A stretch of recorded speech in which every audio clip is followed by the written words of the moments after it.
Hi there, welcome back to CNN's special coverage of the White House Correspondents' Dinner, which is currently underway. And as the program does get underway, we're joined now by Jon Favreau, joining me and Peter Hamby. Jon Favreau was chief speechwriter to President Obama, and that means that you really had a lot to do with writing these jokes, the likes of which he will be telling tonight. So what's that process like? It's a pretty fun process. We actually relied on a lot of outside help, so we would get submissions from professional comedians, folks at The Daily Show, folks at The Colbert Report.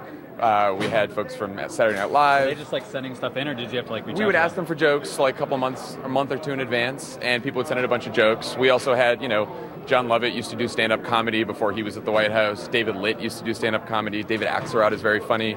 So we would try to get as many jokes as possible, and then we'd just start whittling them down over the course of a month, and then present them to the president and see which ones were his favorites. So you have a lot of sort of raw resources to work with, but of all of the years that you helped massage those jokes into something so funny, do you have a favorite?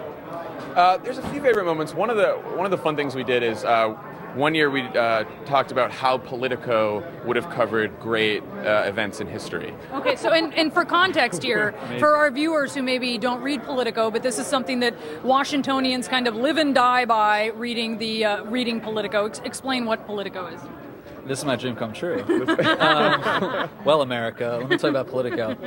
Politico was founded in 2007 as kind of a swarming website all about Washington. Campaigns, the Hill, White House, lobbying, whatever. Their goal was to sort of like cater to a niche audience of insiders who cared about the minutia. Now, as it applies to...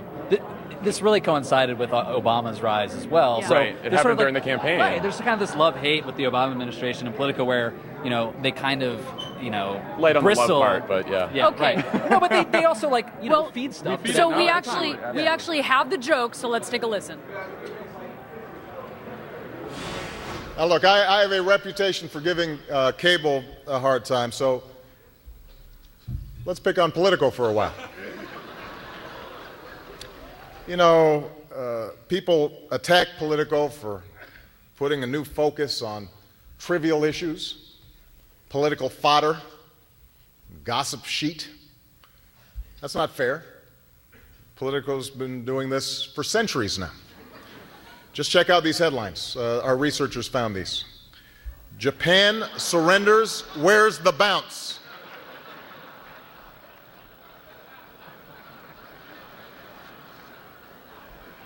And then there's this one. Lincoln saves Union, but can he save House majority? I don't know if you can see, there's a little portion there. He's lost the Southern white vote. It's astute analysis there. And my favorite, July 3rd, 1776, senior Whig official, talks break down, independence dead. All right. Here's a question for you. The Gridiron Dinner, Right. which is also sort of a smaller audience in D.C., but they have to tell really good jokes too. Like, what is the where does the White House Dinner rank versus the Gridiron in like the best material?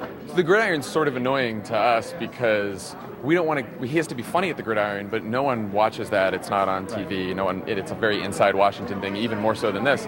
So try to give him good jokes for the Gridiron, but we save the really good stuff for here. But then also it's a couple months apart, so every speech is topical. So we try to make sure we only give them stuff that's in the news. Okay, and so what is in the news right now? You've got the race for 2016 heating up, and you actually have the inside track on some of the jokes that he'll tell, right? I do. 2016? There'll be some 2016 jokes, yeah, because that's in the news. It's obviously, as the president said, it's the fourth quarter of his presidency, and he's feeling good. So there'll be some talk about that. Who suffers the most?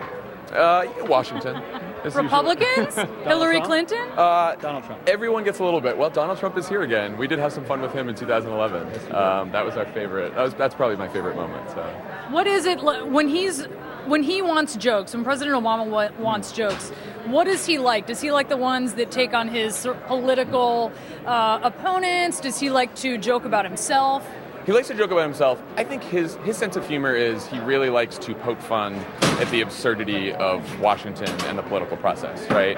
He sort of thinks, politics can be a bit of a circus sometimes, as you see when he's, speaking anyway during the day. And tonight, he really likes to make fun of politics a lot. And so those jokes usually are his favorite. All right, Jon Favreau, thanks so much. And hopefully we'll have you throughout the hour. Poppy, back to you in New York. I think he had the coolest job and maybe the most stressful job on this evening, writing the jokes for the president. Bree, thank you very much. We're going to have a lot more with Jon Favreau throughout the hour, as Brianna said. And we asked you earlier, who do you think the funniest president has been at these annual dinners?